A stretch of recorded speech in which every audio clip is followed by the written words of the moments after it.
Welcome back to video 4 of 5 in this series looking at assessment skills and how to start a child and family assessment.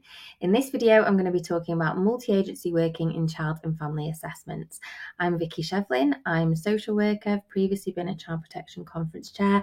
I now run CPD accredited training for students and newly qualified social workers.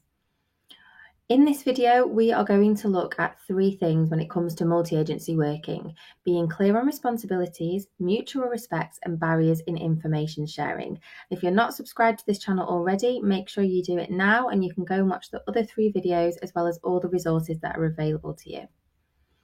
I want to start with coming back to Working Together to Safeguard Children 2023. Pretty sure in some of the other videos I've put 2024, I'm just getting ahead of myself, but it was updated in 2023. And it says the purpose of multi-agency safeguarding arrangements is to ensure that at a local level, organisations and agencies are clear about how they will work together to safeguard children and promote their welfare. The reason that we work in a multi-agency way is because it is part of our statutory guidance, which forms legislation, the rules that we have to follow. However, whether you're on placement or in practice, or maybe you just heard about these kind of multi-agency scenarios, you will know that it is much easier said than done, which is why I've made this video for you. The first thing that I want to think about is this idea of being clear on responsibilities. Dixon et al., and I'll put the reference for this at the end, say that simply reiterating the need for interagency working without understanding and addressing points of concern and divergence is unlikely to resolve all potential difficulties. We can't just say we're working together. We can't just say, oh, we've got a multi-agency team, we've got loads of professionals involved, if nobody's actually doing anything, if it's not brought together in a cohesive way. So being clear on that lead practitioner role. Now, as a social worker, you will very often be the lead practitioner. Some of the updates to Working Together 2023 talk about the lead practitioner role and discuss the way that this doesn't always have to be a social worker, particularly when we're working under Section 17. How this looks in practice may be very different, and it's very new update to the statutory guidance, but being clear on the lead practitioner role. Also being clear that just because you are the lead practitioner, it doesn't mean that you do everything. It means you have a certain responsibility and you are responsible for bringing together a multi-agency group, but that is different from you only leaving every meeting with having tasks and nobody else having to do anything. That very much links in with the next point, appreciating those specialist roles. Yes, you are an amazing social worker and you wear many hats, but you are not medically trained. You are not a teacher. There are so many things that you are not. And therefore, we need to appreciate the specialism of other people's roles and also empower them to understand that they have a specialist role. They have trained in a certain way. They have a particular area of knowledge and expertise, and we want to really bring that out. Although we are focusing on professionals in inverted commas, it's also really important, as I've brought out in the other videos, to appreciate that children, young people, their families, their carers are also specialist roles, and we want to treat them in the same way. Finally, thinking about fostering that system of support, really thinking about putting the child first and creating a system around that child. This leads me on to my next point of mutual respect.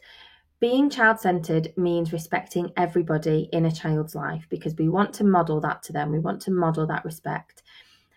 I wish somebody had told me when I started in social work how hard it would be to foster that mutual respect with a professional group, and how hard I would find it, because when I look back and I think of my most difficult days in social work, it's not because of a particular situation, it's not because of a child or their family, it's because of a breakdown in a relationship between me and another professional.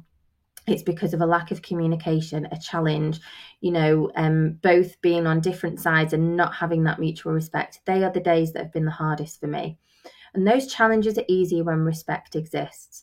And that is about kindness. That is about compassion. It doesn't mean that you accept ill treatment yourself as a professional. It doesn't mean that you accept abuse, but it means that we practice with the same compassion and the same empathy that we have for children and families. That, again, is one of the hardest things that I've found in social work. And I know I have a capacity for empathy. I know I have a big capacity for empathy, but it is just that little bit much harder when it is for another professional, like some more inverted commas, than for children and families. So trying to hold space for that, acknowledging that you do have that capacity for kindness and empathy, and understanding that we are all under immense pressure because of the political systems, because of the current financial climate. And rather than going into that comparison mode, your job must be so, whether it's in your head or out loud, your job must be so easy and my job's really hard and you don't understand what my job is like. Acknowledging, and you can do this out loud, of how much everybody in public services is struggling, and using that to bring people together rather than it dividing the group and moving away from being child-centred. Finally, when we think about multi-agency working, we want to talk about information sharing. It is supposed to be the benefit of a multi-agency group that we are able to share information from multiple sources and piece it together. But from serious case reviews, whether they are years old, whether they are more recent, information sharing is something that comes up again and again. And you can go to Working Together 2023 to look in detail at the guidelines around that, which is really helpful, and you should do if you haven't done already. But when we're thinking about this in our core group meetings, whether you are undertaking an assessment, whether you are in child in need meetings, it's really important to think about who is taking responsibility. I think this can be one of the biggest barriers, an avoidance of responsibility. Some people thinking, if I share this information, am I then going to have to follow it up? Am I then responsible for it? Am I responsible for the task that comes after? And being very realistic, when everybody is very busy, a lot of people want to avoid a task that is in front of them. And they sometimes think that sharing a piece of information might make more work for them, if we're being very honest. It shouldn't be that way, but sometimes that is what happens in practice. So knowing that one of those barriers is about who's taking responsibility, we can go back a few steps, looking at who's an expert in what, who is a specialist in what the role of the lead practitioner is, looking at fostering that system and spreading that responsibility between a group rather than one person feeling like they have everything to do. The next barrier that I have found to information sharing of a good quality is time and stress, because when our time is limited and we are working in crisis mode, sometimes the information that felt significant 10 minutes ago no longer feels as significant, or it's been replaced with something else. And I always find this easier to think about when I'm thinking about teachers. I've been the social worker at 3:00, completely frustrated that I've had a referral come in when it's the end of my day, and knowing that I'm going to have to try and manage something. But there is also a teacher at the other side of that, or a safeguarding lead, who has had multiple referrals to manage that day, who has had multiple, whether you want to call them allegations or disclosures, who has had multiple crises to deal with. And that is the first time that they have managed to get through to a social worker or be able to sit down and make that referral.